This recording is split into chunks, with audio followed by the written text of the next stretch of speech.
1 million Americans died from COVID-19. Some estimate as many as 15 million people died worldwide from COVID-19. Publicly, Anthony Fauci promoted the theory that the virus arose naturally, while privately, he was well aware of a mountain of evidence suggesting the virus originated in the lab. The American people deserve answers. The American people deserve to know why dangerous research was funded by NIAID in a totalitarian country, in a lab that lacked acceptable safety standards. The decision to fund dangerous gain-of-function research in Wuhan, China, will likely go down in history as perhaps one of the worst public health decisions. Frankly, the American people deserve an apology. I hope today Dr. Fauci will come clean, admit it was a mistake to fund dangerous research in China, admit that the risk of this dangerous research exceeded any possible benefits, ask forgiveness, and pledge to help our government devise safeguards so a man-made epidemic never happens again.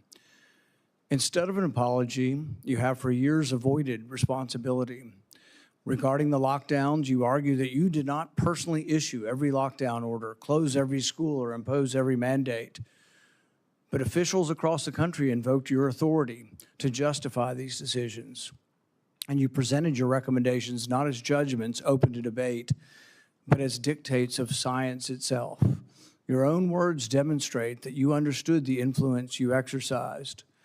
On March 14th, 2020, you wrote that the task force recommendations were driven by me, yourself, Deb, and CDC. The next day you wrote that you had convinced Mayor Bill de Blasio to close the New York City schools, so you were involved.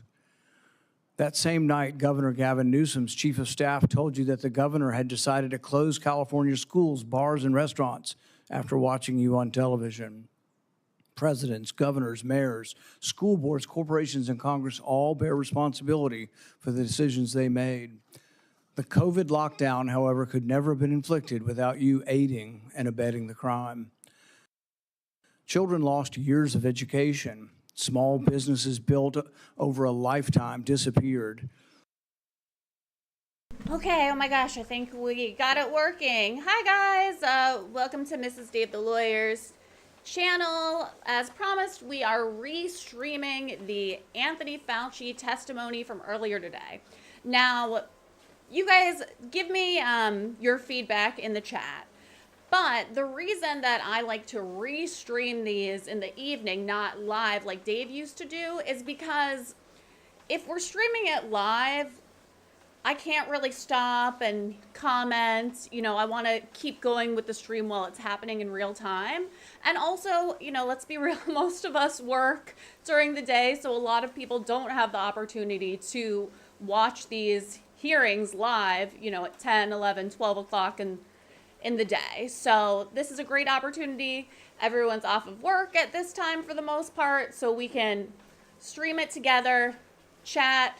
You know, I can see the chat right in front of me. I changed my setup. I have a huge screen right in front of me so I can see everybody's comments.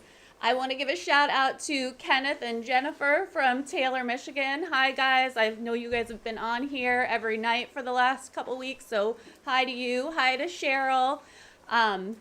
Let's get started. I've seen little bits and pieces of this hearing. I know that Fauci says that he pleads the fifth very often. I was contemplating making this like a drinking game, but we would all be drunk like way too soon, so we couldn't do that. But let's get started. Let me know what your questions are in the chat. Patients delayed cancer screenings and other medical care. Families were separated from dying relatives. Workers were ordered to accept a medical procedure or lose their jobs. Worship assembly, employment, education, and travel were restricted in the name of science. While you did not impose every restriction, you used your public authority to justify them. While you concluded publicly that COVID occurred naturally, your private record tells a different story. In early 2020, your hand-picked virologist warned that the virus appeared to have been manipulated in the lab. In a conference call concerning the origin of the virus, all but two of the participants believed deliberate insertion was possible. Your concern was not merely theoretical. That same week, you led an urgent effort to determine whether your own agency had funded the research related to these experiments that were now under suspicion. Hours later, your assistant reported that the Wuhan experiments had indeed been reviewed and approved by the NIH. Those were not the actions of officials who believed that a research-related origin was an absurd conspiracy theory. They were the actions of officials urgently trying to determine whether their agency funding was connected to the research under discussion, connected to the pandemic. You could not hide that your agency had funded the Wuhan research or your long history of defending gain-of-function research. The only alternative left was to argue that COVID-19 did not originate in the Wuhan lab. You were not a detached observer. You had an institutional interest in the public believing that federally funded research had nothing to do with the pandemic. It was a conflict of interest from the very beginning. The authors of the proximal origin of SARS-CoV-2 privately had serious doubts about a natural origin. Within days, though, they flipped, and they all wrote in proximal origin that the virus was almost certainly not a laboratory construct. That paper was then used by the government and the media and you to discredit Americans who were asking the same questions that you and the authors were asking yourselves privately. You even cited proximal origin from the White House podium. You held it out as evidence that the virus could not have been engineered, but you didn't disclose your role in the discussions that preceded the writing of the paper. You did not disclose the author's original concerns. You did not reveal that you had been part of the paper, that you had read and offered editorial comments on the paper before it was published, before you began using it as evidence that it couldn't have originated in the lab. You did not disclose that you had immediately investigated yourself whether NIAID funding might be connected to the research. You did not tell the American people the full story. Duly released private messages indicate that the doubts with the authors and others didn't disappear after the publication. So while this was being waved at the White House to show that it couldn't come from the lab, the authors were still privately continuing to assign a meaningful probability to a laboratory origin, one thing in public and another in private. Some of the same scientists discussed avoiding email and carefully managing communications that might eventually be obtained under the Freedom of Information Act. The pattern is straightforward. Privately, there was alarm, then an immediate inquiry to see if NIAID's possible exposure to funding, then a rapid public declaration of certainty, continued private doubt, and then years of resistance to disclosure. The question is why? The only logical answer is that your primary concern was avoiding culpability. Your primary concern was hiding the fact that you had approved the funding for this dangerous research. Your support of gain-of-function research is extensive and long-standing. In 2011, your agency funded Ron Fauci's laboratory when it mutated the avian flu until it could spread through the air between mammals.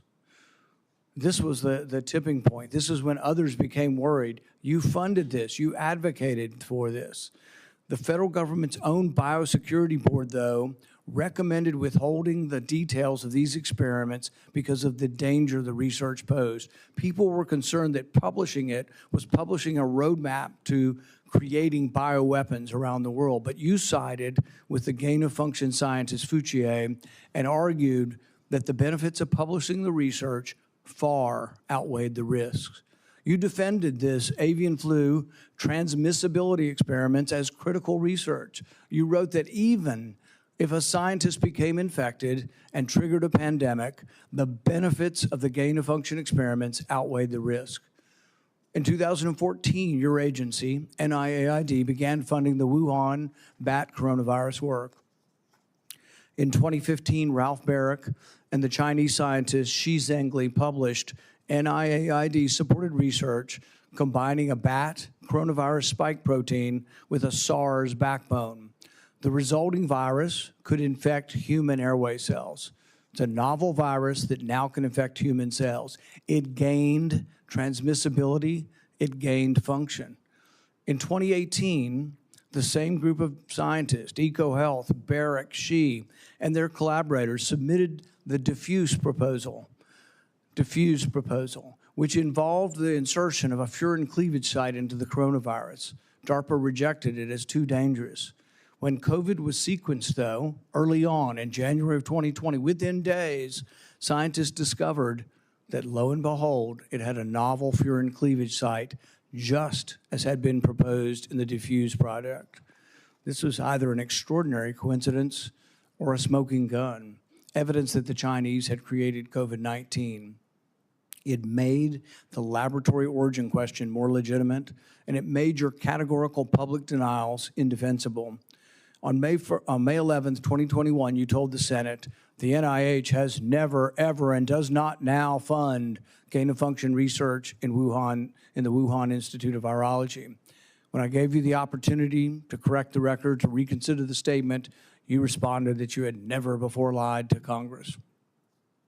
We were then told that only the government's narrowest regulation of definition counted here, that you could define gain of function in one way in which this wasn't gain of function, in which all of the common sense of the world would be thrown out, all of the idea that the mice were dying and the virus was more transmissible didn't matter because you had a technical definition that allowed you to fund it. But the real question is, was it dangerous? Was it a wise decision to fund this? And you haven't deviated from that. You've never admitted that it could have been a mistake funding this research in China. The American people weren't asking for a semantics debate over what is gain of function. They were asking, does common sense say this research was dangerous in Wuhan?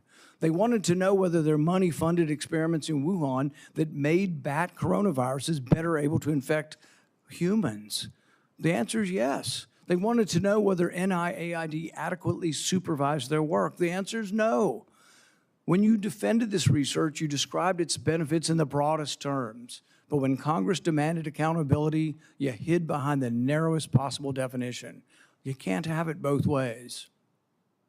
Your conduct concerning federal records raises further questions. It is a crime to destroy federal records. Yet our investigation reveals your assistant diligently reported that she deleted tons of emails. In 2024, you testified that you did not delete federal records. Who's telling the truth, you or your assistant? The committee has obtained repeated instructions from you telling federal officials to delete communications. On February 2nd, 2020, one day after Origin's call, you told Francis Collins, please delete this email after you read it. The committee asked for your voluntary cooperation to come today. Your appearance had to be compelled by subpoena. You're here today under duress. You're here today because of the court ordering it. President Biden issued you a sweeping pardon extending back to 2014, the same pardon he gave to his son Hunter. A pardon may protect a person from criminal prosecution. It doesn't rewrite history. It does not erase documents. It does not convert a misleading statement into a truthful one. And it does not prevent Congress from establishing what happened. There will be another pandemic. There will be another crisis. And there will again be officials who insist that uncertainty must be hidden for the public's own good. They will demand obedience. They will invoke science. I am the science, as though it were a commandment. They will argue that government officials cannot be questioned because questioning them would undermine public trust. They have it backwards. It is secrecy that destroys trust. It is arrogance that destroys trust. It is censorship that destroys trust. And it is the refusal to admit error that destroys trust. That loss of trust may be your most damaging legacy. Trust can't be ordered. It has to be earned. No scientist is above scrutiny. No government official is beyond accountability. And no public servant has the right to treat the suffering of millions of Americans as a footnote to his preferred version of history.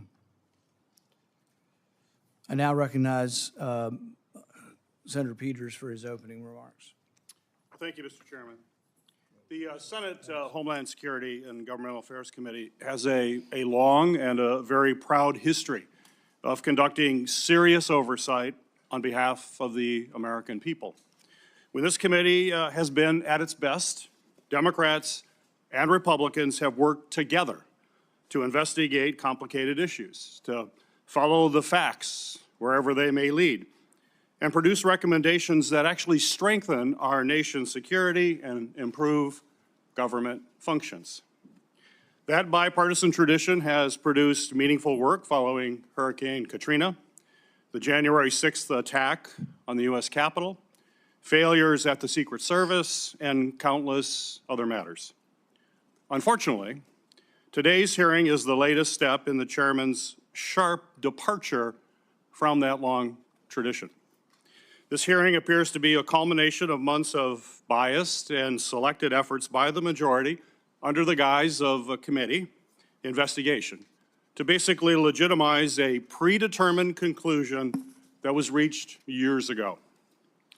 In 2021, the chairman has called for today's witness to be fired, to be arrested, accused him of leading cover-ups and conspiracies. He has even featured the witness prominently in fundraising emails and on the cover of his book. He has also called for the cancellation of the witness's security detail, despite the fact the witness and his family have received numerous credible death threats. When I served as chairman, Senator Paul and I launched a bipartisan biosecurity investigation that included oversight of risky research and the origins of COVID-19, because we agreed that the committee's work would be stronger if we did it in a bipartisan manner and just followed the facts. That was and continues to be an area of legitimate and certainly needed oversight. As chairman, Senator Paul has taken the opposite approach. He has abandoned longstanding practice by blocking minority participation in committee oversight actions and has chosen to selectively release committee records that the minority has never had any access to in order to support his pre-drawn conclusions. The chairman has repeatedly excluded committee's minority and withheld documents and evidence from members that are entitled to receive them, disregarding longstanding Senate rules and committee precedent that have preserved the credibility of our oversight in this committee for decades. I have raised these concerns directly with the chairman because it's not just what we investigate that matters, but how we conduct that investigation. That also matters. One-sided investigations designed to validate predetermined conclusions do not serve the American people who sent us to actually uncover the truth and to solve problems. I wrote to the chairman requesting that he adhere to committee rules. But instead of addressing concerns that I raised, he removed part of the committee's website from the public view. This move not only prevented the public from being able to view those lists of concerns, it adds serious questions about the desire for transparency and legitimate oversight of this matter. But what makes today's hearing particularly disappointing is not simply the chairman's actions, but what we could be using this committee's true and time oversight responsibilities to accomplish. This committee has not held its annual threats hearing at all in this Congress. We have not held a budget hearing for the Department of Homeland Security. There are important hearings that we would have the opportunity to discuss as to how to strengthen our Homeland Security across the board. No hearings on those topics. Instead of focusing on the national security challenges that we are facing. I gotta interject. So first of all, we have like the most secure border right now. We don't need to have that conversation right this second, because unlike Biden and his regime, we closed down the border. We don't have millions of illegals crossing our border on a friggin' daily basis anymore. It's pretty secure. We can put that conversation to the side for a few more weeks. This is an important hearing, even though, you know, spoiler alert, we don't get a lot of information because Fauci pleads the fifth, like every time. But this is important because the American people, and actually the world, we were kind of like gaslit for a few years. And we were locked down. Some of us could not go to our jobs. We were mandated to stay in our homes. In some states, you couldn't even go outside. We had to wear masks, these paper masks, over our face. And all of these like arbitrary rules were being thrown at us. And it kind of felt a little bit like 1940s Germany here in America, depending on where you went. Not trying to make light of World War II or anything, but some people were very strict with how they wanted you to stand. You had to keep your mask on. You had to wear your mask when you went to a restaurant. You had to keep it on the whole time or they would scold you or threaten to kick you out. But then when you sat down at the table, you didn't have to wear it anymore. And this happened to us in some states just a few months, and in other states, a couple of years.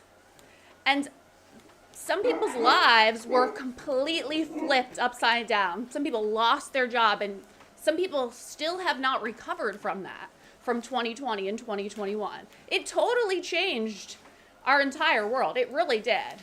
And I don't think we're 100% back to normal at all. I think there's definitely effects from the lockdowns. I think it is so important that we investigate it, because Biden and his DOJ and his Congress, they weren't going to touch it.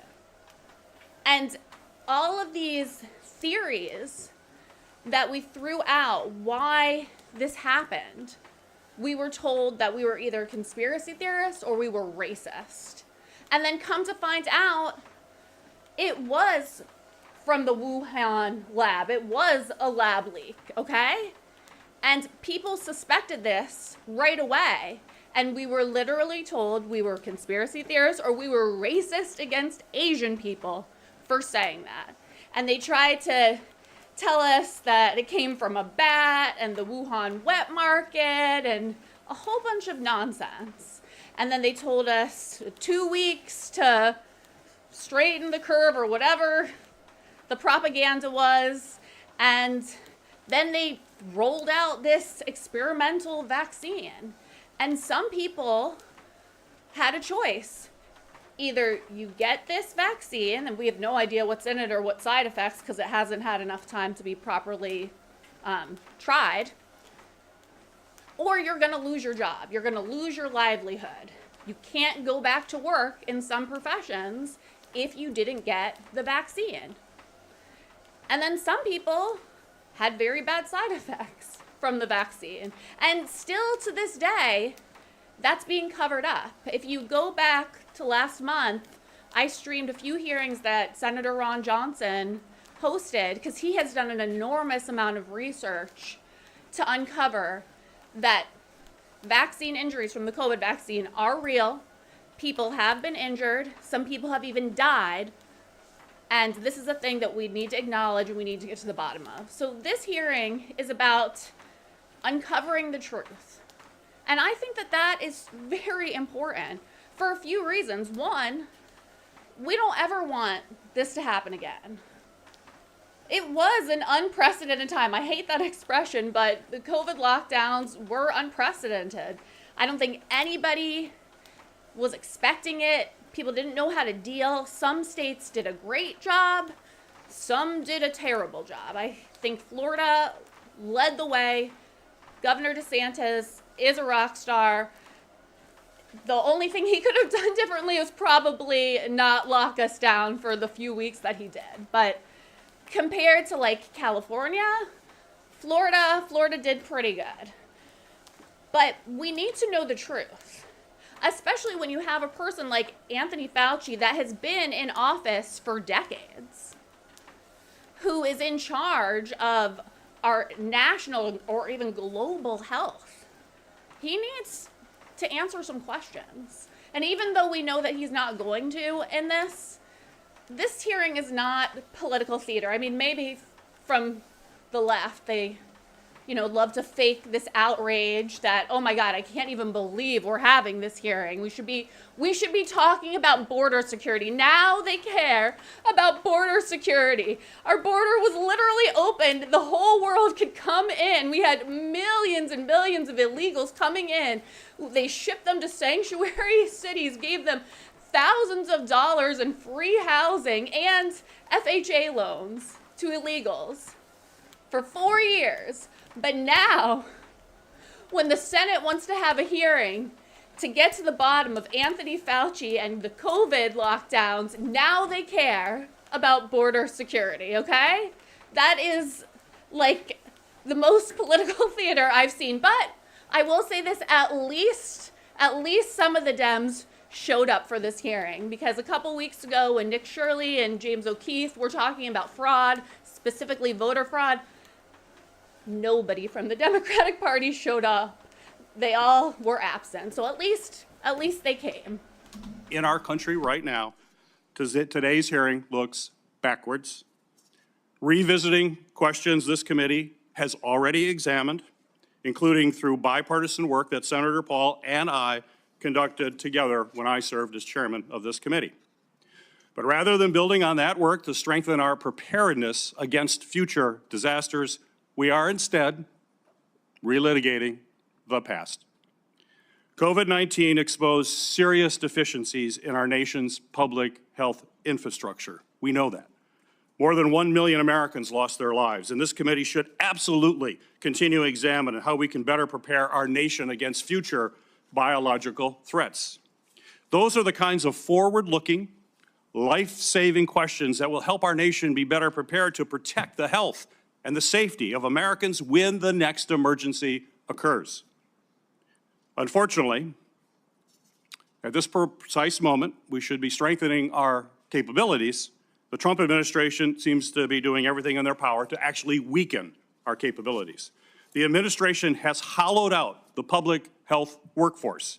They have fired, pushed out, and cut funding for public health personnel, shrinking the CDC workforce by a quarter. Thousands of experienced scientists have left government service, and with them has gone critical institutional knowledge that cannot be easily replaced, certainly not quickly replaced. The administration, thanks to political operatives like Russell Vought, has slashed or illegally withheld funding for life-saving medicines and cutting-edge technologies that let us rapidly develop them during an emergency.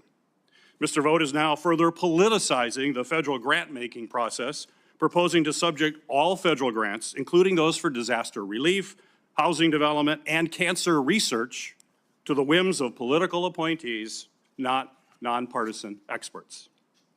All of this has left the American people more vulnerable to infectious disease threats, and we are already tragically seeing the consequences.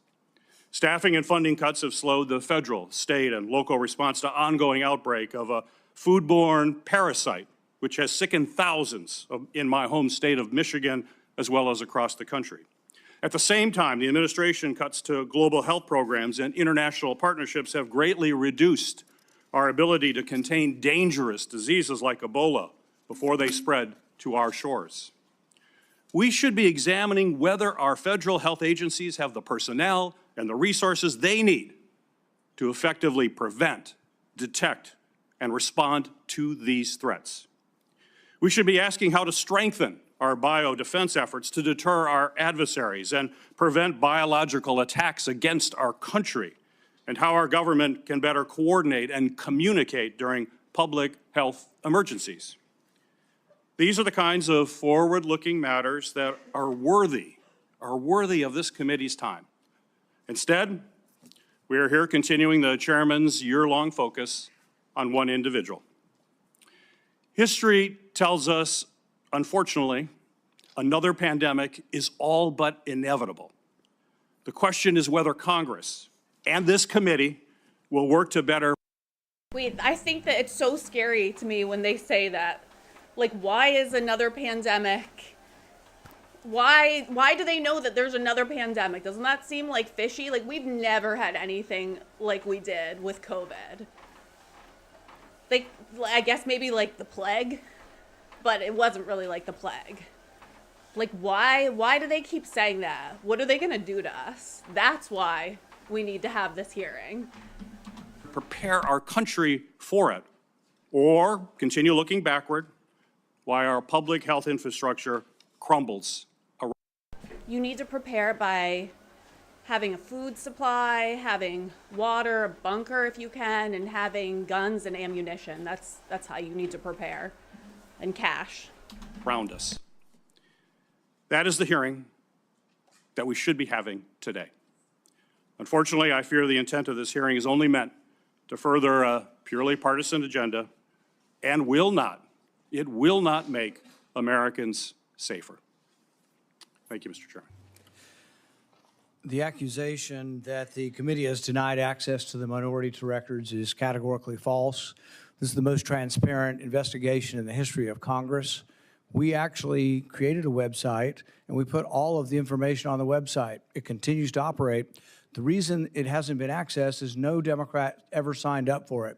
Not one Democrat. We told them the access. They never asked for the access code. They haven't been on the website because they have not cared about the investigation. It's a practice of this committee to swear in the witness. Dr. Fauci, please stand and raise your right hand. Do you swear that the testimony you will give before this committee will be the truth, the whole truth, and nothing but the truth? So help you God. Dr. Anthony Fauci, you are recognized for 5 minutes for your opening statement. Mr. Chairman,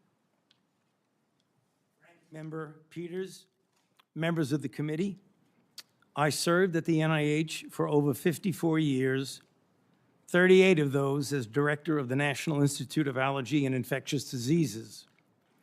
Over that period, I proved that I believe in and respect the value of legitimate congressional oversight.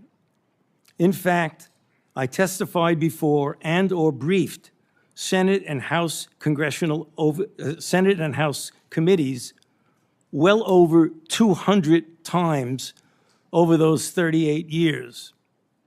During and after the COVID pandemic, I have appeared multiple times for hearings in the Senate and the House, usually under oath, and sat for several days-long transcribed sworn interviews, answering questions about the very issues that are now the subject of this hearing. However, given Senator Paul's obvious obsession with calling for my prosecution, his repeated slanderous comments about me, and recently his publicly releasing my unredacted personal diary aimed at embarrassing and intimidating me, the only conclusion I can reach is that the sole reason he is calling me before this committee is to get me to say something, anything, that could vindicate his repeated public pledges that I end up, in his words, quote, behind bars, unquote. Any reasonable person who has followed his unhinged obsession with me would readily come to the same conclusion. Therefore, although it pains me to do so, because of the respect I have for the legislative branch of government and my decades-long record of cooperating with Congress, under the advice of my attorneys, I will invoke my right under the Fifth Amendment of the Constitution to refrain from answering your questions. Thank you. We will now begin a round of questions. So real quick, because I would love to hear everybody's opinion in the chat. So, Fauci said it himself. He has been in his position for decades. He's been doing what he's been doing, I think he said 54 years. And when the COVID lockdowns happened and Fauci started to push the vaccine, conspiracy theorists started to point out the fact that Fauci had a huge role that he played back in the 1980s when HIV and AIDS outbreaks were really prevalent in the gay community. And there's definitely like a conspiracy theory around Dr. Fauci and his participation in that drug AZT.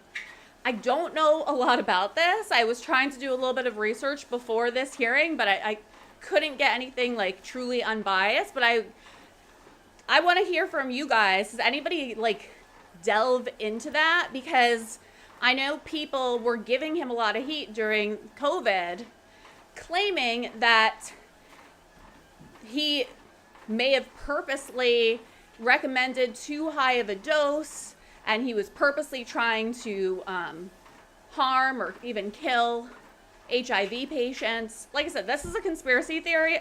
I have no idea. I really haven't done a lot of research into it. But if you know anything about that or you have any thoughts, I'd definitely like to hear it in the chat. Dr. Fauci, your testimony today is compelled by a lawful subpoena. As you know, it's a crime under 18 U.S.C. Section 1001 to knowingly make a material false statement to Congress, with a penalty up to 5 years of imprisonment. Understanding that you are under oath, the American people would like to understand your reasoning, your rationale for why you chose to fund the research in Wuhan. There have been, intelligence agencies, the CIA, the FBI, the DOE, have all come to the conclusion that more likely than not, the virus came from the lab in Wuhan. And so we'd like to know, what was the rationale? What was the discussion? How, what went behind the decision to fund the research in Wuhan? How did you come to the conclusion that a totalitarian country would be capable of doing this in a BSL-2 lab, a lab that lacked the security? What was the reasoning, and are you sorry, basically, for making the decision? Would you, given another chance, say, well, gosh, circumstances now, as I know it, maybe it wasn't a wise thing.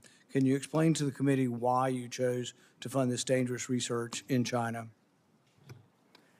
On the advice of counsel, I respectfully decline to answer based upon my rights under the Fifth Amendment of the Constitution.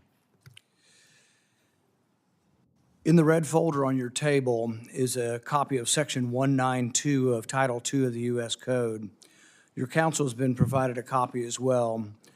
That section makes it a crime for a witness appearing under subpoena to refuse to answer any questions pertinent to the question under inquiry. Do you have that in front of you? On the advice of counsel, I respectfully decline to answer based upon my rights under the Fifth Amendment of the Constitution. Let the record record that the witness has refused to answer whether there's a folder in front of him based on his Fifth Amendment right. So I've seen a few legal videos and some commentary from earlier. And the controversy is, supposedly Biden pardoned Fauci, even though Fauci had no no listed crimes against him, no convictions or anything. Before Biden left office, he pardoned Fauci. So if that pardon is legit, to my understanding, Fauci should be able to talk freely and answer any questions, even if the questions do incriminate him. They would not be able to press charges because he has that blanket pardon. So that's my understanding of the situation. So it's kind of weird that he's just pleading the fifth. But then that brings up another question. Is that pardon that Biden gave him actually legitimate? Because if it was legitimate, he should be able to come in front of Congress and speak freely because he knows, there's no ramifications. He was already pardoned. But is that gonna hold up? Are we saying that the pardon is not legitimate? I don't know. It is true that you're appearing under direction of our subpoena to provide testimony on matters under consideration by the committee, including the origins of COVID-19, risky life sciences research, and your tenure as a federal government employee. Additionally, you've been provided a full and unconditional pardon dated January 19th, 2025, for any offenses against the United States which may have been committed or taken part from January 1st, 2014 through the date of the pardon for a 10-year period, arising from or in any manner related to your service as Director of the National Institute for Allergy and Infectious Diseases, as a member of the White House Coronavirus Task Force, or the White House COVID-19 Response Team, or as Chief Medical Advisor to the President. Have you refused this pardon, or do you have any reason to believe this full and unconditional pardon, this grant of immunity, would somehow require you to plead the Fifth Amendment? On the advice of counsel, I respectfully decline to answer based upon my rights under the Fifth Amendment of the Constitution. Based on the facts presented, I'm going to direct you to answer the questions. The committee has issued a valid subpoena. They have requested your presence here. The questions are very pertinent to your decision-making as head of NIAID, as well as a chief advisor to the president. Do you still refuse to answer the questions? On the advice of counsel, I respectfully decline to answer based upon my rights under the Fifth Amendment of the Constitution. Let's do the,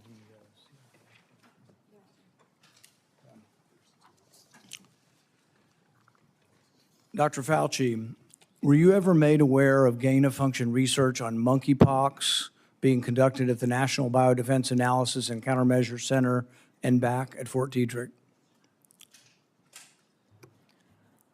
On the advice of counsel, I respectfully decline to answer based upon my rights under the Fifth Amendment of the Constitution.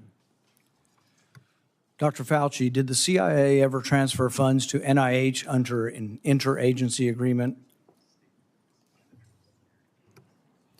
On the advice of counsel, I respectfully decline to. So basically, we just have to assume that everything that Paul is asking, we already know is a yes. So every time he pleads the fifth, it's yes. To answer based upon my rights under the Fifth Amendment of the Constitution. I'm going to, but I need the long list of the gain-of-function questions. Dr. Fauci, did the NIH ever conduct research for or in coordination with any element of the intelligence community, CIA, ODNI? On the advice of counsel, I respectfully decline to answer based upon my rights under the Fifth Amendment to the Constitution. The reason why these questions are important is, President Trump has done a ban, and we're glad that he did a ban on gain-of-function research. So we're better off than we were when we had an advocate serving as head of NIAID, an advocate for gain-of-function research. There is still, though, a question, though, whether or not the intelligence community is adhering to that order. There's a question of whether or not gain-of-function research is still ongoing. And these are important questions the American people deserve to know. Dr. Fauci, have you been read into any classified Department of Homeland Security program, any prospective special access program concerning gain-of-function research? On the advice of counsel, I respectfully decline to answer based upon my rights under the Fifth Amendment of the Constitution. When we look at the research in China, the gain-of-function research that you've denied was gain-of-function, one of the things that startled the scientists when they saw COVID in the first couple of weeks was when they looked at the sequence of it, they said, oh my God, there's a furin cleavage site in it. And in this particular family of coronaviruses, the sarbecoviruses, they'd never seen this before. They were also startled to look at it and see how it was coded for, what the codons were, and to discover that the codons used out of 36 different possibilities turned out to be the one that was commonly used in gene manipulation by scientists. Dr. Fauci, were the scientists at the Wuhan Institute of Virology capable of inserting a furin cleavage site into a coronavirus? On the advice of counsel, I respectfully decline to answer based upon my rights under the Fifth Amendment of the Constitution. So one of the experiments that was pretty common was they would take the backbone of a SARS virus, and this would be a SARS virus that the backbone itself wasn't that dangerous, but then they would dig through guano, 300 feet underground, bat guano. They'd find other viruses, unknown viruses. They'd take the S protein off of an unknown virus and stick it on a backbone. And then they would infect mice that have humanized cells. And they were trying to discover if they could create a virus that infects humans. Now, many people would say, well, gosh, that doesn't sound like a really good idea to create viruses that don't exist in nature to see if they'll infect human cells. What if one escaped? What if you keep infecting this and do serial passage, you actually adapt the virus to be infectious to humans? So the question is whether or not, Dr. Fauci, the Wuhan Institute of Virology was combining an S protein with one virus with the backbone of others, and could this lead to a virus, maybe it wasn't even predicted, but could it lead to viruses that gained in function and then could lead to a pandemic? On the advice of counsel, I respectfully decline to answer based upon my rights under the Fifth Amendment of the Constitution. One of the arguments that you and others have made against this virus coming from the lab is it couldn't have come from the viruses that have been published. And nobody's really arguing that. I think from the very beginning, people acknowledged that the viruses that have been published are too far evolutionarily distant from a virus that could have become COVID-19. But what has never been acknowledged by the side who tries to call the other side a conspiracy theory, which is really something you don't usually see in a scientific debate. This is the first time I've ever seen an article printed in Lancet by your friends who called this a conspiracy theory. You know, these are the kind of things you see as a screed on a political, website. You don't really see this in science. But when they release this as being a conspiracy theory, we're wondering that when you do this, when you combine these viruses and are able to grow them in humanized cells, whether or not this kind of risky research, whether you call it gain of function or not, whether you use the definition of gain of function, whether this kind of research should have had more scrutiny. I think in your House testimony, you testified that you never traveled to China and that you were unaware that anybody at NIH ever examined the labs, that you trusted the Chinese scientists. I think you've said that even recently, that with your discretion, you trusted the Chinese scientists. The problem is that even in our country, we trust our scientists. They're good American scientists, probably doing the right thing for America.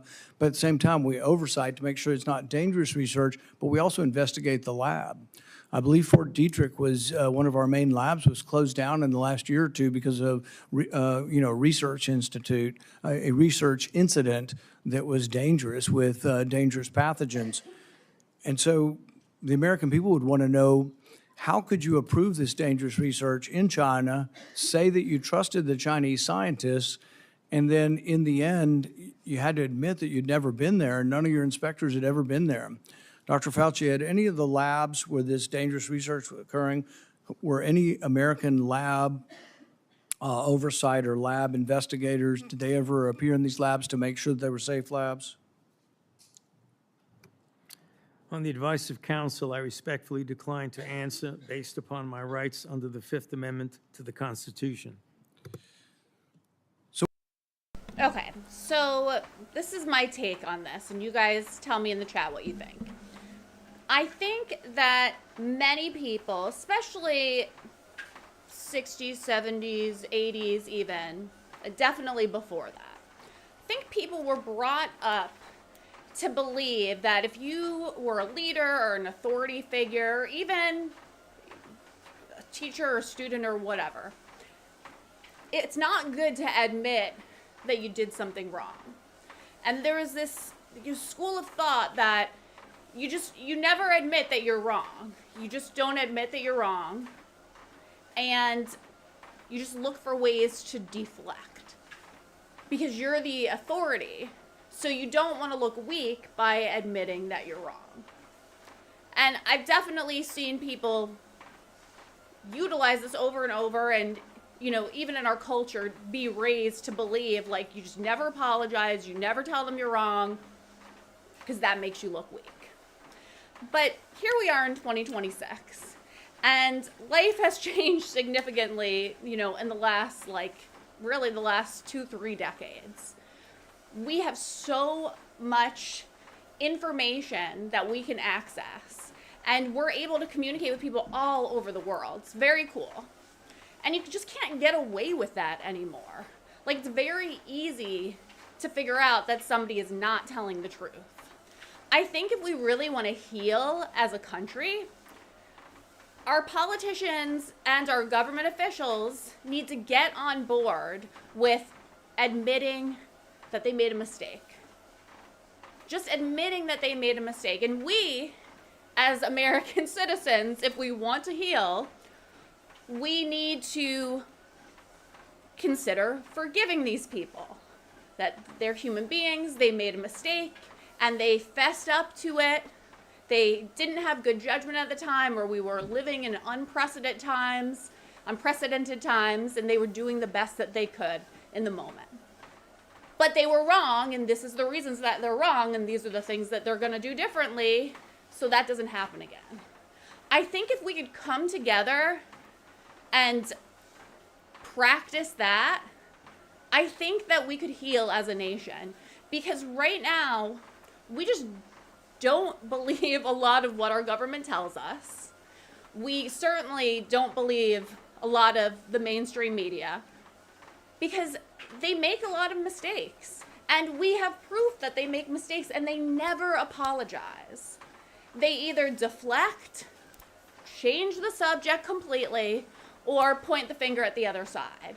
And we're just going to continue to be less and less trusting unless they just have a different approach. Let me know what you guys think. One of the main theories for those who have looked at this being created in the lab was the idea that could have come from a virus not previously published. Dr. Fauci, are you aware that Dr. Shi, who worked for the Wuhan Institute of Virology, was said to, and I think in her own words, to have over 100 viruses that had not been previously published that could have been a close enough relative to create COVID-19? Are you aware of that? On the advice of counsel, I respectfully decline to answer based upon my rights under the Fifth Amendment to the Constitution. Under your testimony previously, when you denied ever having funded gain of function in China, it was so adamant as to be striking, to leave no room for any interpretation of what is or isn't gain of function research. But there's another important question. Did you fund gain of function research in other biolabs around the world? On the advice of counsel, I respectfully decline to answer based upon my rights under the Fifth Amendment to the Constitution. The one research project that we do know you did fund is the one that Ron Fauci did. And it's important to talk about because this sort of was the beginning of the debate over gain of function. And this wasn't just me. I wasn't even aware of the debate 10 years ago. This was other scientists. Over 200 scientists at the Cambridge Working Group signed a protest because they didn't think you should fund the research, and they didn't think it should even be published because it was sort of a roadmap as to how to make a bioweapon. So what they did was the avian flu, and this is important. It may be the most important question we get to here today. The avian flu has about 50% mortality for humans. The good news, though, about animal viruses is they don't infect humans very well. It will infect humans, but doesn't go human to human very well. Ron Fauci, with the money that you provided to him, did an experiment where he caused purposeful mutations to create a new virus, an avian flu that didn't just infect birds well, but actually infected mammals well, went ferret to ferret in an aerosolized manner. People saw this and were aghast, at the decision-making process that you decided to fund this. But this is when, the debate came about, and you wrote in support of this in the Washington Post, and you said, even if a scientist is bitten, even if a pandemic should occur, the knowledge is worth the risks. Do you still stand by that? Would you like to qualify at all whether or not the knowledge of gain of function is worth the risks, particularly in this case, since we now know 15 million people died worldwide? Many people believe this came from the lab. Do you think that the risks really are worth the benefits for gain of function research? On the advice of counsel, I respectfully decline to answer based upon my rights under the Fifth Amendment to the Constitution. All right. We're going to finish with this question, and it's based really on that statement, that general statement in your support for gain of function, the idea that the benefits outweigh the risks. So there are many other people who disagree, and they aren't politicians or not, I don't know what party they're in. David Relman is probably one of the most esteemed, and he is a scientist at Stanford. He, I think, has classified clearance. He's been a consultant to our government probably for a decade or more. And he's written about this publicly. He says the opposite. He said that the risks of this research do not outweigh the benefits. He said the risks, we shouldn't do it. Richard E. Bright, who's been involved in this debate for 2 decades, says the same thing. Says we really shouldn't be doing this at all. There's a quote also by, the Kevin Esfelt quote, is that at the very end?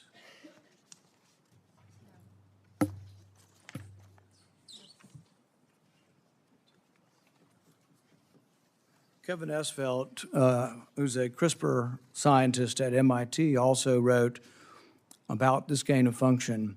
I implore every scientist, funder, and nation working in the field, please stop. No more trying to discover or make pandemic-capable viruses. No more experiments likely to disseminate blueprints for plagues. Dr. Fauci, would you like to at least answer this one question for us today and let us know whether or not you've changed your mind on whether or not the benefits of gain-of-function research outweigh the risks? On the advice of counsel, I respectfully decline to answer based upon my rights under the Fifth Amendment to the Constitution. The chairman has denied your assertion of privilege and directed you to answer, but you nonetheless refuse and stand on privilege despite the existence of the pardon. The committee will have to consider, after this hearing, what appropriate action should be taken against you for the failure to testify after being directed to do so. It's against the law to obstruct an investigation of Congress. There will be repercussions to your refusal to testify today. Senator Peters.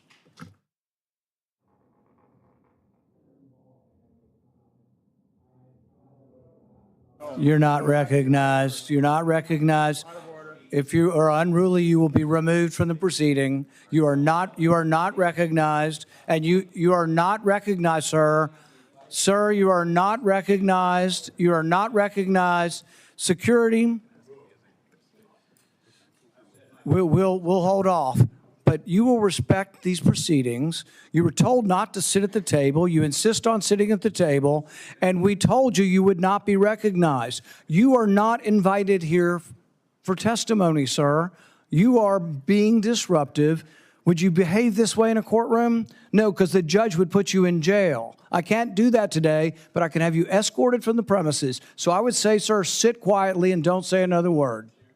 I said, sit quietly. You are not recognized. Another word and you're gone. So I think who he's talking to, but Dave, if you're there, if I'm wrong, I think it's Dr. Fauci's attorney. his name's David Shurtler. He kept trying to talk on Fauci's behalf. And I think that's who Rand Paul was reprimanding just right now. So, Mr. Chairman, I'd like to hear what the attorney has to say.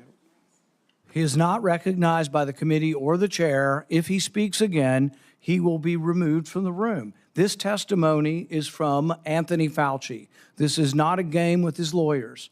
He can advise, his lawyers can give him advice. He's got a half dozen here.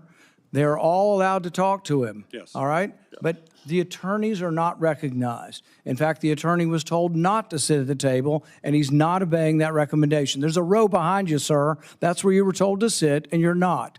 And now you're disrupting the proceedings.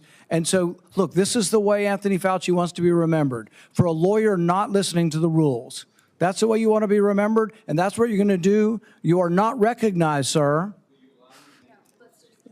Security, please remove him from the room.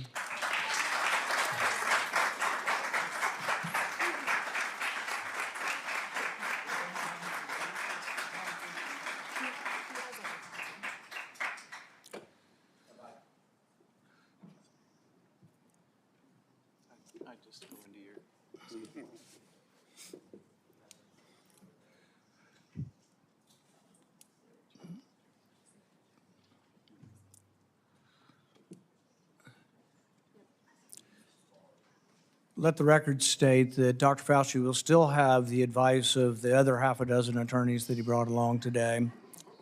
Senator Peters. Thank you, Mr. Chairman. The COVID-19 pandemic is not the first or the last public health crisis to impact our nation. In December 2022, I released a report that identified significant failures in our federal government's preparedness and initial response to COVID-19. This report contained 17 key findings. It's a very large report, which I have right here. It contains 17 key findings and corresponding recommendations, including the need to invest in sustainable domestic manufacturing capabilities for critical medical supplies, build the infrastructure needed to surge testing capacity for infectious diseases, and robustly fund public health emergency preparedness and responses across all levels of government.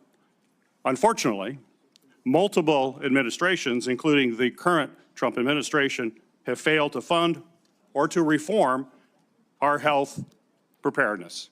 This is something that I would hope the committee in the future would investigate. It needs to be taken a look at. It also feels like a new public health threat is hitting us every month. There's a foodborne parasite affecting thousands of people in Michigan and across the country, and our federal agencies still haven't fully pinned down the source of that outbreak. Measles cases in this country are at the highest they've been in 35 years. More children are getting sick and even hospitalized from this preventable disease. Over 1,000 people have died from the Ebola virus in Africa, and we don't know how widespread this crisis actually is. We have a hantavirus scare on a cruise ship, and though it hasn't made headlines in the way that the screwworm threatening our food security has, I remain concerned about bird flu that is also spreading and could one day cause a pandemic. This is also something this committee should be investigating and holding hearings on.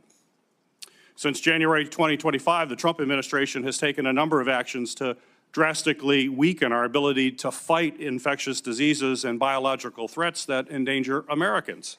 These actions are both incomprehensible and are also inexcusable. They include slashing funding for public health and infectious disease research, canceling contracts for cutting-edge vaccine technology, shutting agencies responsible for tackling infectious diseases around the world, firing thousands of federal employees with keeping our communities and our medicines and our food supply safe, and injecting political appointees in what should be non-political grant-making functions. That is something this committee should be looking at. I could go on. I could go on all the topics that we need to be looking at moving forward to protect this country. We're not doing that in this committee. That's what this committee was designed to do. It's what it has done throughout history. It has done it in a bipartisan way. We should get back to that and think about the future of this country and keeping this country safe. When a crisis like COVID-19 strikes, we have an obligation to examine what went right and what went wrong to provide accountability for the American people. Congress certainly has done that. Between the House and Senate, nearly 20 different committees, including this committee, as I mentioned, have conducted oversight of the COVID-19 pandemic, conducting transcribed interviews, holding dozens of hearings, and released more than 10 reports. Today's exercise, unfortunately, is a stark departure from those largely bipartisan, legitimate efforts. Okay, guys, so maybe I missed it. Please put in the chat if I did. I don't remember hearing anything after lockdowns about apologizing for making the American people do all of these ridiculous things during the COVID pandemic. I don't remember anybody apologizing for making us wear basically a diaper on our face that has been proven that it was not effective whatsoever. People were getting like bacterial infections from the masks. So the masks in some cases were causing more harm. I don't remember ever getting an apology about that or them even talking about it. I never heard anybody apologize for all the made up rules that we had to abide by, like this 6 feet apart. That was just made up. There was no science behind that. Or my favorite line, trust the science. Trust the science. What? I don't remember anybody apologizing for that statement that everybody just parroted back to you and they were trying to tell you what you needed to do to be in public. Some made up words, made up protocols. They had no idea what they were doing. And I don't remember any hearings apologizing for those things. Did I miss them, guys? Did I miss them? I don't remember anybody like getting their job. Well, no, some people that have sued have gotten compensated. The ones that were forced to leave their job because they didn't feel comfortable getting the vax. I think some people that filed lawsuits got some money back. But I don't know. I guess I missed all these hearings that he's speaking about because I don't remember hearing it. I don't ever remember. I'm not saying that the right is perfect by any means, but the left gets a lot of stuff wrong. And we just never hear about it again. Never. And actually what they do is they go full force into it. Even when things have been debunked, they'll just keep repeating the same lines over. Like my favorite is the Donald Trump, Charlottesville, supposedly that he was complimenting like, neo-Nazis, saying that they were very fine people, but that was taken out of context. That was completely debunked.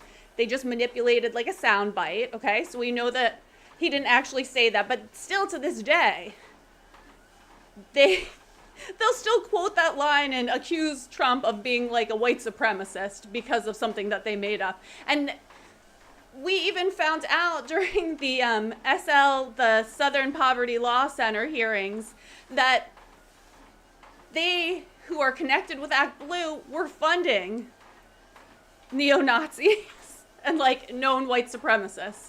Still in all, no apology, no redaction. They just still say the same line that's been debunked. So maybe I missed all the hearings that he's talking about, but I don't think they actually happened. The chairman has shut the minority out of participating equally in these efforts, withheld information, selectively released documents, actions that completely undermine the credibility of this investigation. I will enter a record without objection, Mr. Chairman, a letter that I sent to you that detailed all of those areas that we have concern with and where we were shut out. Without objection. We'll provide other details as well. I think today's hearing, unfortunately, does real damage. It's tempting to turn one person into the scapegoat for a crisis that hundreds of officials across both the Trump and the Biden administration were responsible for handling. And it does so in a way that people that are facing death threats. This is only going to, unfortunately, deter other scientific experts. Oh my God, they always do this. whatever they're doing, they accuse the right of doing. You want to talk about scapegoating? Actually, this is the first hearing in a long time that the TDS hasn't been running rampant, that they haven't blamed everything on Trump. Every hearing that the Dems attend, they scapegoat Trump. They blame everything on Trump. And I think it's really funny that they're saying, like, oh, you guys are just scapegoating Dr. Fauci. That's really rich. That really is, because they always accuse the right of doing exactly the things that they do. It's from public service. To understand that this is what they would have to go through as they provide their advice to us. We're not going to make our nation safer, and I hope that we can restore by doing these kinds of activities, and I hope that we can restore our legitimate bipartisan oversight that's going to help strengthen our public health and pandemic preparedness and other homeland priorities. That's what this committee needs to focus on. It hasn't the last year and a half. Let's hope it does in the future. Thank you, Mr. Chairman. Senator Johnson. Thank you, Mr. Chairman. Dr. Fauci, I hope the American people listen very carefully to Chairman Paul's opening statement. I think it's a stunning indictment of the actions you've taken that have been so destructive to global health. I certainly understand why you needed a pardon. I certainly understand why, on the advice of counsel, you're not answering any questions, because I think it would be almost impossible for you to answer the questions truthfully without really demonstrating what you did, your culpability, self-incriminating. We have, all of us has prepared a lot. I've been deluged with questions to ask Dr. Anthony Fauci. There are so many legitimate questions that deserve answers, and now you're not willing to provide those answers. So with my limited time, I'm going to talk about things that my investigation have revealed that have not been adequately answered and, quite honestly, haven't been adequately covered by the legacy media. I'll kind of combine the questions into kind of one, but you know, I certainly, let's put up the last COVID chart.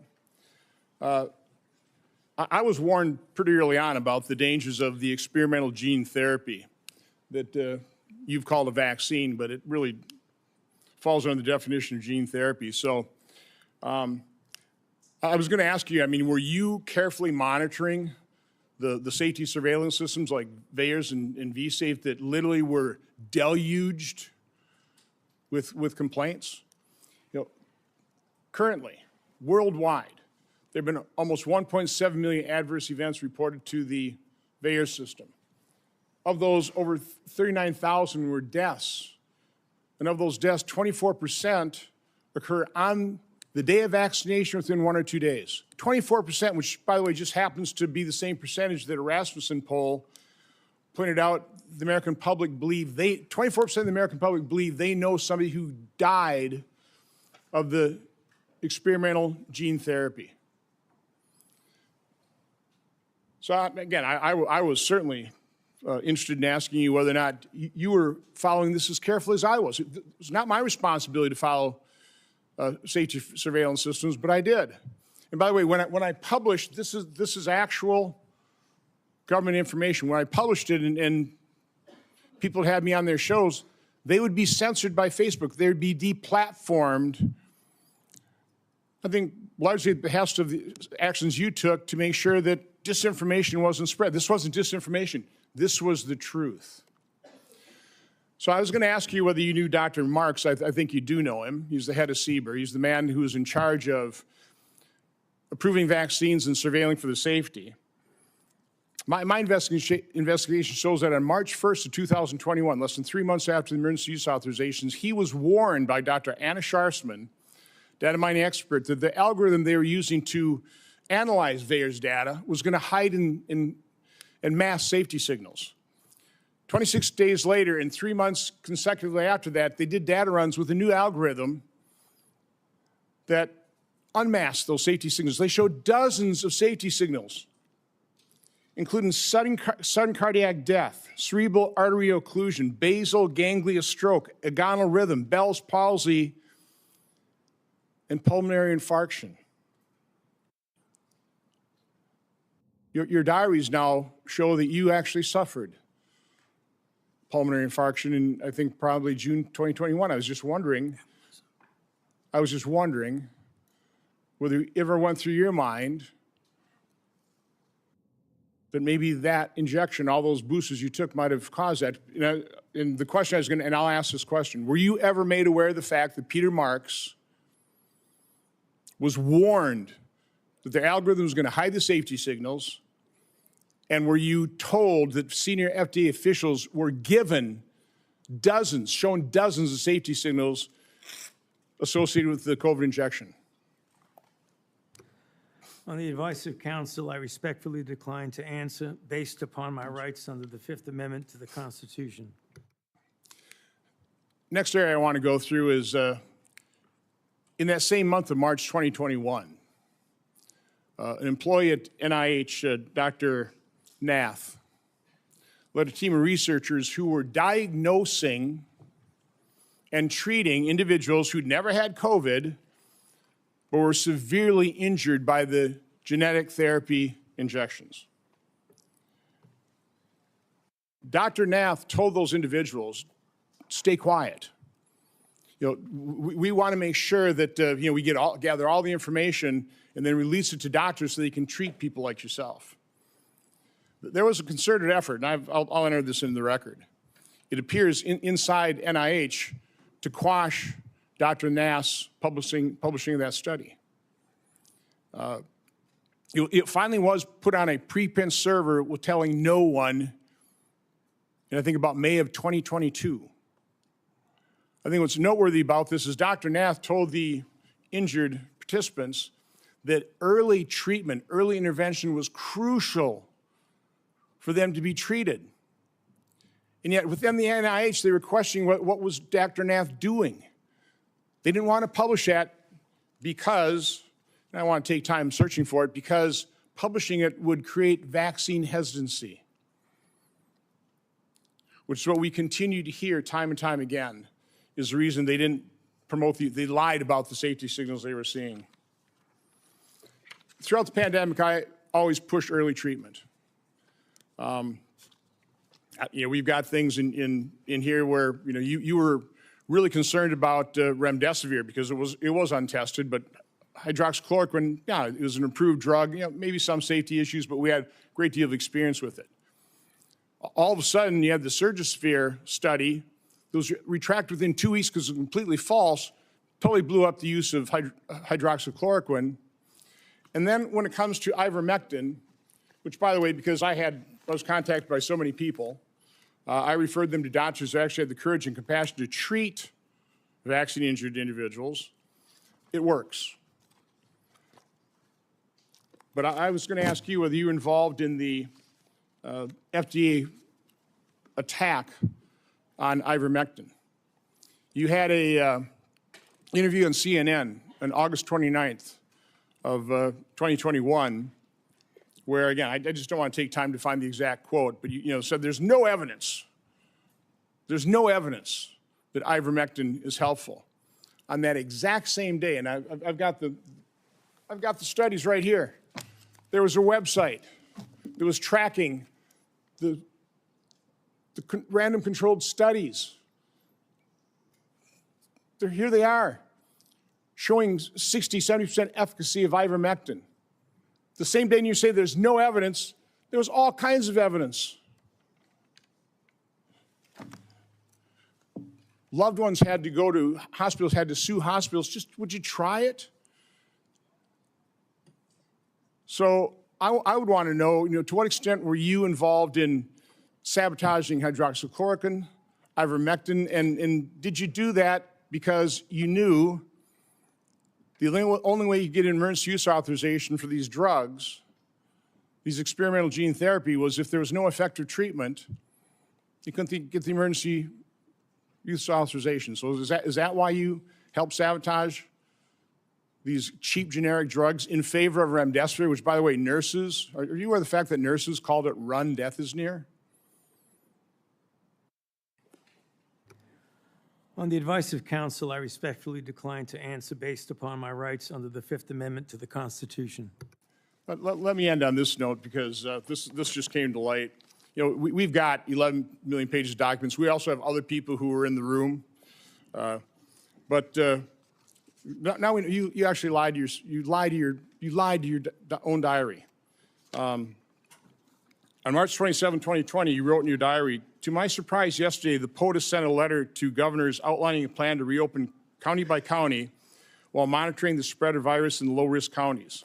This was half-baked and never shown to Deb or I before it was sent out."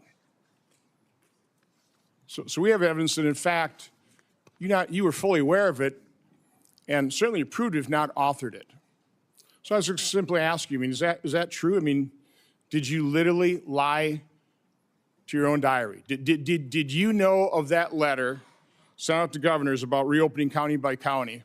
And again, Mr. Chairman, I'd ask you to ask the witness to just answer that one simple question. On the advice of counsel, I respectfully decline to answer based upon my rights under the Fifth Amendment to the Constitution. Thank you, Mr. Chairman. Senator Hassan. Thank you. Dr. So I just think it's so important that we remember what happened during the COVID lockdowns, because they really want us to forget, and we can't forget. So if you don't know, or if you've never heard of ivermectin, ivermectin is actually an anti-parasite drug. And it is a drug that actually has won, I think it won the Nobel Prize for its effectiveness. I saw a video the other day where a doctor or scientist was, in a nutshell, saying that ivermectin is one of the safest medications out there, possibly even safer than a cube of sugar, was her exact quote, okay? And there were a lot of people that wanted to take ivermectin when they got COVID. And if you remember, Joe Rogan was very vocal when he got COVID, and one of the therapies that he used was ivermectin. And I think within a few days, his symptoms started to fade, and he didn't really have a lot of side effects, to my understanding. But the media demonized ivermectin and demonized Joe Rogan. I think the headlines were something about Joe Rogan taking a horse medication, okay? But ivermectin is an effective medication. It's very inexpensive. And during COVID, it was very taboo to take the medication. Doctors wouldn't prescribe the medication, or if your doctor did prescribe it, pharmacists were hesitant to give it out. And you have to ask yourself, why? Why wouldn't they let us use this medication that is very safe and effective, that's won, prizes for effectiveness? Why can't we use it? If this is truly a global pandemic that we need to be locked down, why shouldn't we try a bunch of different treatments, especially one that has a very safe profile? And Senator Johnson told you, because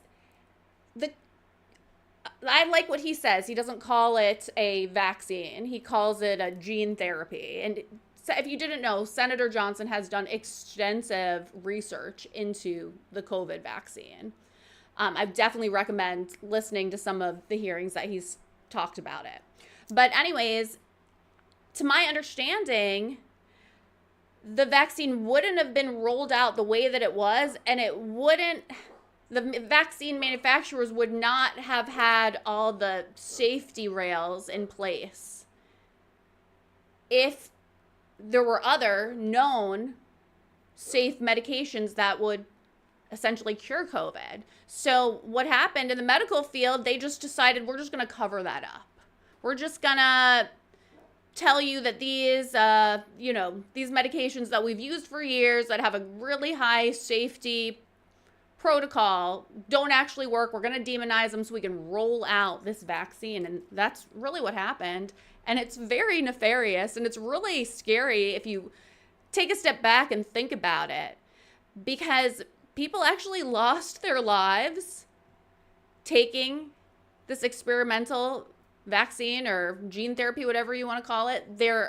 I bet you everybody in the chat knows somebody that has been injured by the vaccine. I personally know a few people that have. And the other thing is, people lost their jobs and financial security because they didn't want to take that. And we need to remember this. We can't just, sweep it under the rug. We need to continue talking about it, especially when they're, setting us up, letting us know there's going to be more pandemics. We need to remember what happened and what the medical community inflicted on us so it doesn't happen again. Fauci, I want to start by thanking you for more than 50 years of service to this country at the National Institutes of Health. And it is unfortunate that you have been put in the position that you are in today. And it must be enormously frustrating to know that this hearing is designed to entrap you. It must be very frustrating for your attorneys to hear the chair's mischaracterization of the legal issues and posture that impact your decisions at the witness table today. Meanwhile, I was going to ask you a series of questions about things that are relevant right now to the people of the United States about the state of public health in this country. Since President Trump took office in 2025, more than 4,500 cases of measles have been reported. That is more cases in the year and a half since Donald Trump has been president than were reported from 2000 to 2024 combined. Children are dying because there has been increased vaccine hesitancy, fueled by Robert F. Kennedy Jr., the Secretary of Health and Human Services, and frankly, his entire administration. Thousands of people in the United States of America have been sickened by a foodborne parasite, and the outbreak is nowhere near under control, as staffing at the FDA and other critical public health entities has been slashed by Russell Vought and Elon Musk. Last year, the National Institutes of Health awarded 201 fewer grants compared to the previous years. 207, I am corrected, compared to previous years. As those grants were either canceled or delays, especially at the beginning of the Trump administration, I can tell my colleagues what the impact was on people in New Hampshire, on scientists in New Hampshire, on clinical trials in New Hampshire where people's cancer treatment was interrupted because Elon Musk and Russell Vought know better, they say, than the people.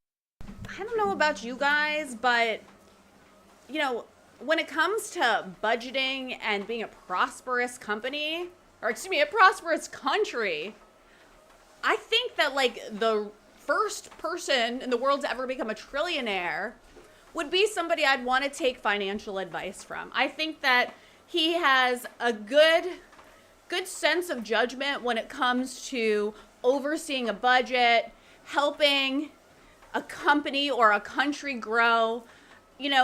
I don't know who this person is, but I'm going to take Elon Musk's word over hers when it comes to eliminating waste and fraud and trying to make America a prosperous country again. It's kind of funny that these people can come here into our house, into Congress, so passionately and criticize literally the wealthiest man, the only man to become a trillionaire, self-made as well. And she is going to question his judgments about financial matters of our country. That's funny. It really is. People at NIH about what to fund. And because they did some sort of word search, it seems, for some of the grants, and boy, oh boy, if you were studying rural health in New Hampshire and trying to understand how to better engage people who need health care in rural America, that was off the table. America is losing researchers and scientists to other countries because researchers and scientists, highly trained, highly qualified, invested in often by the American taxpayer, are finding the hostility from this administration so strong that it interferes with their science, and they want to pursue science wherever that science takes them. I also sit on the Health, Education, Labor, and Pensions Committee. We have had a number of hearings with nominees recently to fill critical spots.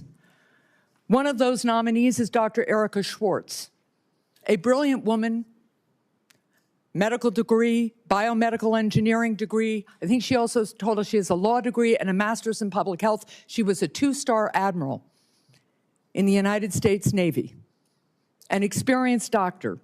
And yet, when I asked her if she would push back at Secretary Kennedy, if he instructed her to suspend the promotion of the flu vaccine as he did at some point in the last few months, there's an email to prove it, she couldn't answer that question. She either could not, would not, or had been bullied into evading a question about whether she, as the director of CDC, would stand up to Secretary Kennedy, the most unqualified Secretary of Health and Human Services this country has ever seen. God, she's so right, because that big fat man that was dressed as a woman, Rachel Levine, aka Richard Levine, he was much more qualified than RFK. You know, RFK, I think he's in his late 50s, totally jacked. You know, he's literally living his best life. He's practicing what he's preaching. And, you know, one of the first things he did before he even got confirmed was he made sure that we're going to get red 40, a cancer-causing dye, out of our food. So that was like one of the first things he did coming into office. But he's not qualified. Somebody that looks healthy, that's living a healthy life, that's strong as a senior, that's not somebody that's qualified, who's been in government his entire life, who's an attorney also. So he's not qualified. But a big fat man dressed up as a woman, pretending to be a woman, and the left can't even define what a woman is, that person is more qualified. That's what she's saying. You just can't even take these people seriously. It's a joke. It really is a joke. Seen, and more than unqualified, somebody who pursues conspiracy theories, degrades people with disabilities, and continues to promote disproved science.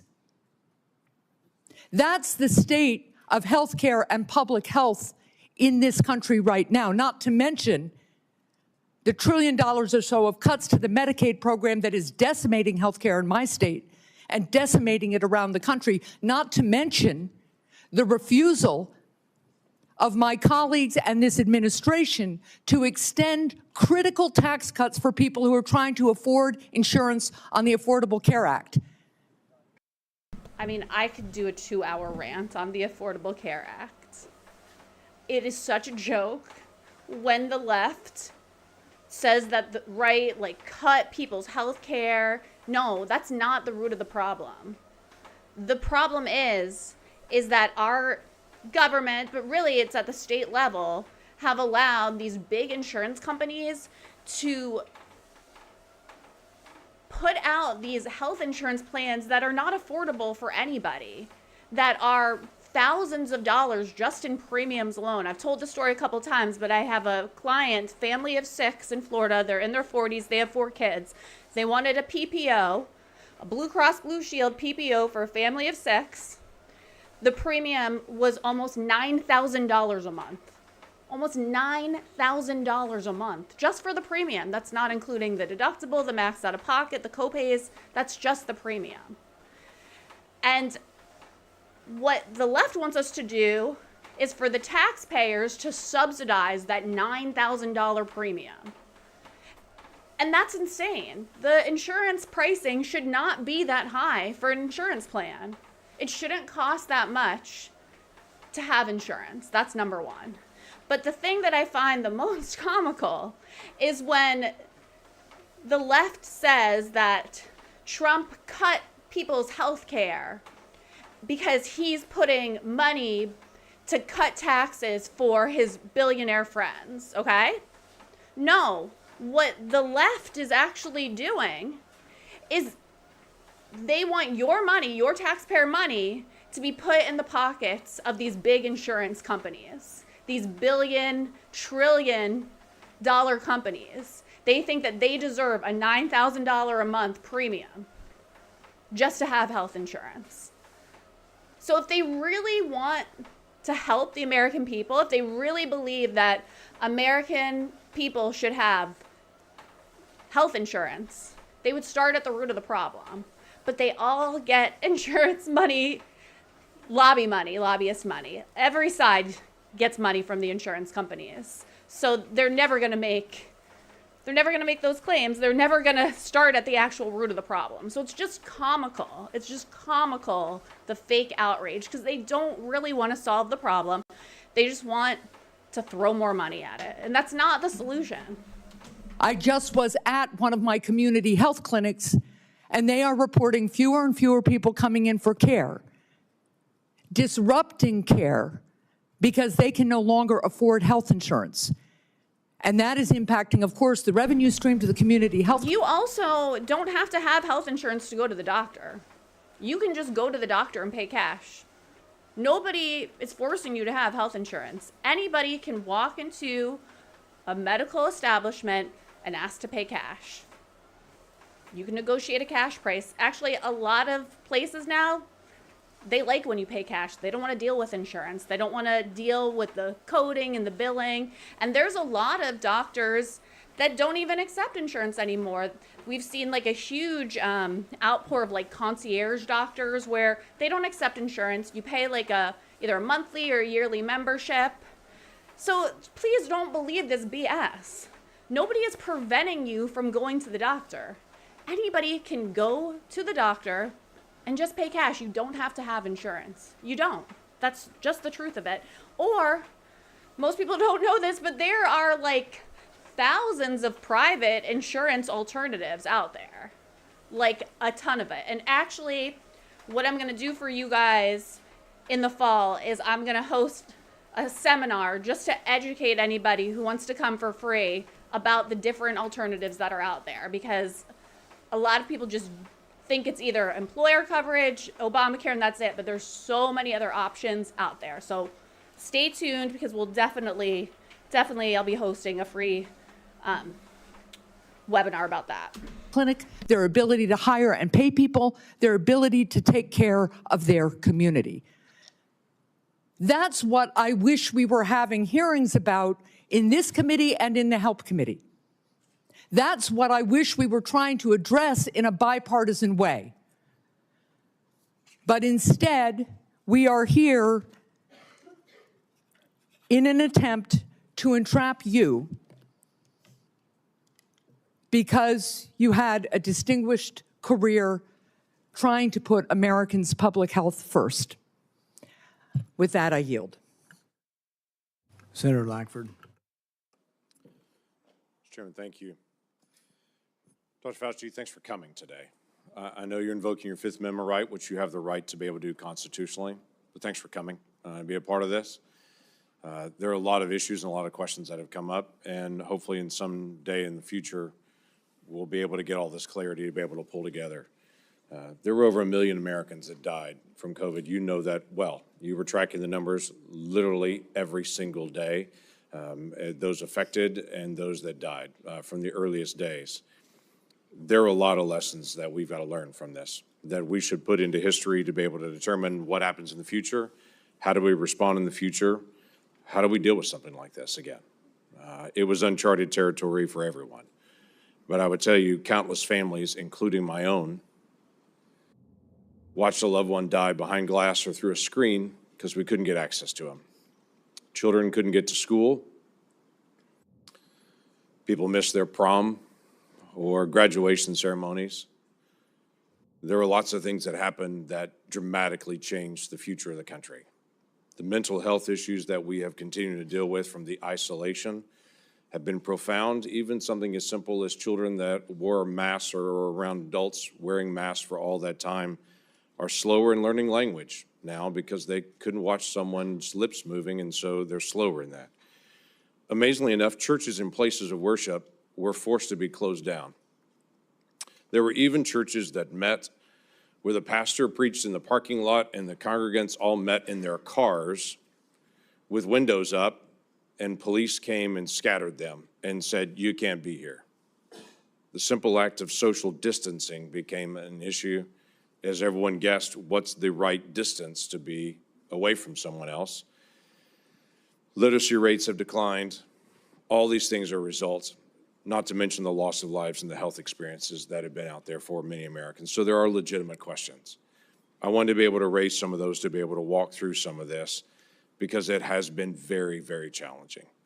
As we've gone through some of your notes and your diary and other things that are out there, we're trying to be able to pull bits and pieces of things to be able to learn lessons.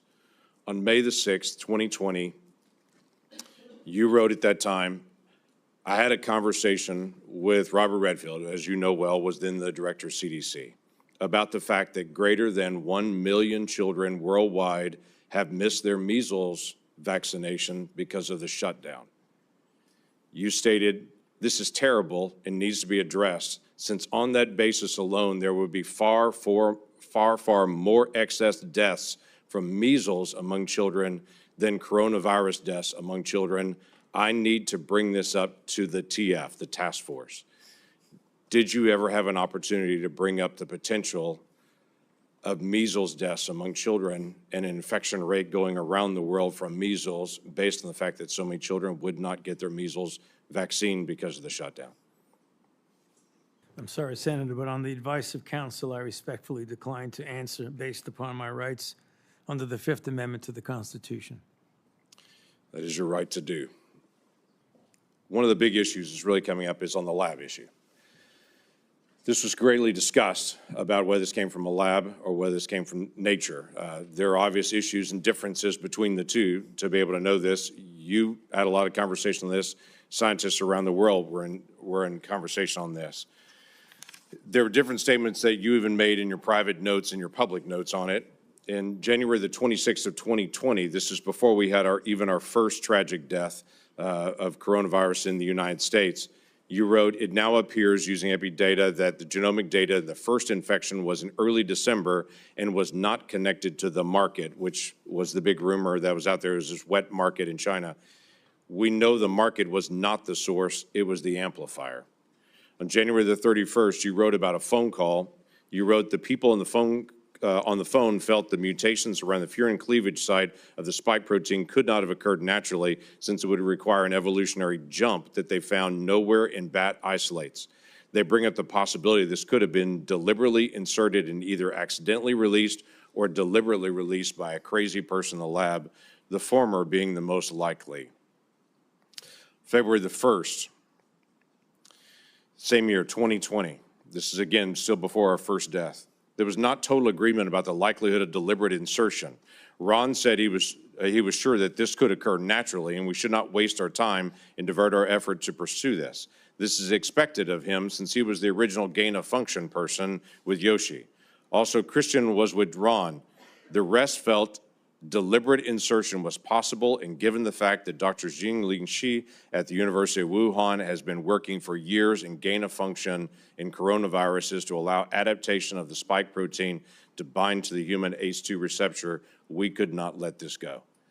That's a remarkable statement for February the 1st of 2020, when there hadn't even been the first death here, but we knew something was moving. You knew well that something was moving. You identified February the 1st, before any of us had ever heard of the Wuhan lab, not only the Wuhan lab in the conversation, but literally the scientist that you named in your own notes, the lead scientist that was there.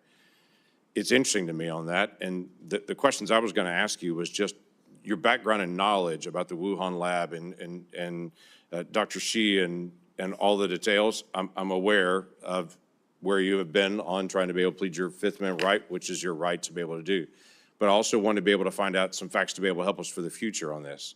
The Lawrence Livermore National Laboratory in May of 2020 put out a classified document that has only been recently unclassified on this, that had this statement: we assess all the necessary conditions for an accidental release of a laboratory-modified coronavirus, specifically a coronavirus adapted to recognize human cell receptors, were present at the Chinese Wuhan Institute of Virology in mid to late 2019.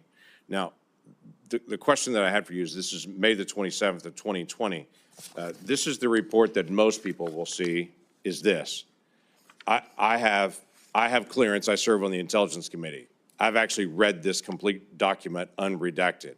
My concern is, were you given the ability to see this document unredacted? Based on your position, were you able to see this and to be able to get this information? I could see it, and I know what's here. Everybody else just has their conclusion at the beginning of it, not this. My question to you was going to be, did you have access? Because it's important for the future that people in your position do have access to this kind of information and insight. Is there any way you could answer that question? Were you able to give access to this data? On the advice of counsel, I respectfully decline to answer based upon my rights under the Fifth Amendment to the Constitution. You wrote on January the 26th of 2020, we should be allowed to send our CDC epidemiologists to China to work with them so they could see the data firsthand. You also wrote in February 12th, 2020, that you had great concerns about the World Health Organization because it depends greatly on China and, as you stated, often bows to them. Now, this is a really important issue that we've got to resolve for the future. It's not just our cooperation with Chinese scientists, it's our acknowledgement that China covered up their data, wouldn't allow our scientists to be able to come in. They cleaned up the wet market, they cleaned up the other areas. They wouldn't allow you to get access to all the other scientists who are there, including their health records, what happened to them, or even all the sequencing that they had done in advance. For the future of our research and our cooperation with any scientist around the world, I think it's really important that we resolve, if we're going to fund research and cooperate with you, we've got to have certain things from you. If things go sideways, we've got to have access to all information in all places. You were noting not only that China was affecting the World Health Organization and that China was bending them to their will, and so the World Health Organization was putting out data that you saw, at least at that point, as being from a Chinese perspective, covering up what was going on, but you also noted we weren't able to get access to all this information. We've got to be able to figure this out for the future to be able to make sure that research that is done, we have access to all information. If something goes sideways at some point, which clearly it did at the Wuhan Institute of Virology, and that being, as was noted by many people, the only lab in the world that was doing research like this that had a lower standard of actually their security standards there than many other labs around the world, yet they were doing this very dangerous research. What can we gain, and what advice could you give us to say in a future setting, we've got to make sure that we actually get information from people and we can be guaranteed that we're going to get that insight? Yes, sir. On the advice of counsel, I respectfully. All right, well, this is a good place to end for tonight. We'll finish this tomorrow. Gosh, if you were playing the drinking game and you were taking a shot every time he pled the Fifth, you would be dead right now. I want to thank you guys so much for joining me tonight. Definitely want to shout out to Kenneth Russell. Thank you so much for your help tonight. You did an awesome job moderating. Thank you so much. I will see you guys tomorrow. And And I hope everybody has a great evening. Thanks so much for joining me.